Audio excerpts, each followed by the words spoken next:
करते। आता पाहूयात बातम्या विस्तारानं। पूर आणि अतिवृष्टीमुळे नुकसानग्रस्तांना कोणतेही अधिकचे नियम न लावता तसंच नियम शिथिल करून नागरी केंद्रित मदत दिवाळीपूर्वी दिली जाईल, अशी ग्वाही मुख्यमंत्री देवेंद्र फडणवीस यांनी दिली। सोलापूर जिल्ह्यात माढा तालुक्यातील निमगाव आणि दारफळ गावात आज मुख्यमंत्र्यांनी शेतीच्या बांधावर जाऊन नुकसानीची पाहणी केली। तसंच नुकसानग्रस्तांशी संवाद साधून त्यांना धीर देत आश्वस्त केलं। आपत्ती सुरू असताना सरकारनं सुमारे 2,000 कोटी रुपये मदत म्हणून वितरित करण्यास सुरुवात केली आहे। तातडीची मदत देखील सुरू आहे, असंही त्यांनी सांगितलं। ओला दुष्काळ जारी करण्याबाबत पत्रकारांनी मुख्यमंत्र्यांना विचारलं असता पावसामुळे जे नुकसान झालं आहे त्याची भरपाई दिली जाईल, तसंच टंचाईच्या वेळी ज्या सवलती दिल्या जातात त्या नुकसानग्रस्तांना दिल्या जातील, असं ते म्हणाले। तातडीची मदत हा सध्या महत्त्वाचा विषय आहे, ती मदत आधी केली जाईल, असं ते म्हणाले। केंद्र सरकारही मदत करणार आहे। राज्यासाठी केंद्र सरकार NDRFसाठी पैसे राखीव ठेवते, ते अग्रिम पैसे खर्च करायला सुरुवात केली आहे। जो निधी लागेल तितका दिला जाईल, मदतीसाठी निधीची कमतरता भासणार नाही, असं आश्वासन मुख्यमंत्र्यांनी दिलं। खरडून गेलेल्या जमिनीसाठी वेगळे निकष लावून अधिकचे पैसे दिले जातील, असं मुख्यमंत्र्यांनी सांगितलं।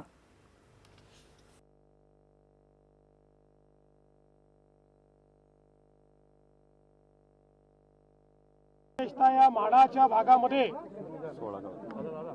काही गावांना आम्ही आता भेटी दिलेल्या आहेत।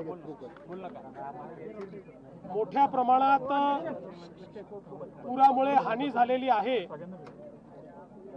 शेतीचं तर नुकसान आहेच, पण घरांमध्ये पाणी गेल्यामुळे अन्नधान्याचं, घरातल्या सामानाचं देखील मोठ्या प्रमाणात नुकसान झालंय। राज्य सरकारच्या वतीनं आम्ही तातडीनं मदत सुरू केली आहे। कालही आम्ही जवळपास 2,000 कोटी रुपये रिलीज केलेले आहेत आणि शेतकऱ्यांना तर आम्ही मदत करणारच आहोत, पण त्यासोबत आम्ही ज्यांच्या घरांचं नुकसान झालेलं आहे, ज्यांच्या अन्नधान्याचं नुकसान झालं आहे, अशांना देखील आम्ही मदत करणार आहोत। शासनाने हा निर्णय केलेला आहे की कुठलेही अधिकचे निकष न लावता आणि कुठे आवश्यकता असेल तर निकष शिथिल करून नागरिक केंद्रित मदत करायची आहे। केवळ नियमांवर बोट न ठेवता नागरिकांना आणि शेतकऱ्यांना मदत होईल, शेतमजुरांना मदत होईल, अशा पद्धतीनं मदत करण्याचे निर्देश आम्ही दिलेले आहेत। आणि पहिल्यांदाच आपत्ती सुरू असताना ऑलरेडी आम्ही पैसे रिलीज करणं सुरू केलेलं आहे। दिवाळीच्या पूर्वीच आम्ही सगळ्यांना या ठिकाणी मदत करणार आहोत। ओला दुष्काळ ही आपली बोलीभाषेतली टर्म आहे, पण पावसामुळे जे नुकसान झालेलं आहे ते सगळ्या नुकसानाची भरपाई आणि साधारणपणे टंचाईच्या परिस्थितीमध्ये आपण शेतकऱ्यांना ज्या सवलती देतो त्या सवलती अशा सगळ्या आम्ही द्यायचा निर्णय केलेला आहे। त्याच्यामुळे सगळ्या प्रकारच्या सवलती आम्ही देऊ। तातडीची मदत हा महत्त्वाचा विषय आहे। ती तातडीची मदत पहिल्यांदा शेतकऱ्याच्या खात्यामध्ये देण्याचं काम आम्ही करू आणि केंद्र सरकारही मदत करणार आहे।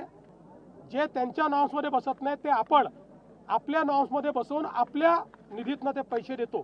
त्यामुळे या ठिकाणी काल मंत्रिमंडळात चर्चा झालेली आहे आणि याकरता जो काही निधी लागेल तो देण्याचं आश्वासन मंत्रिमंडळाने दिलेलं आहे।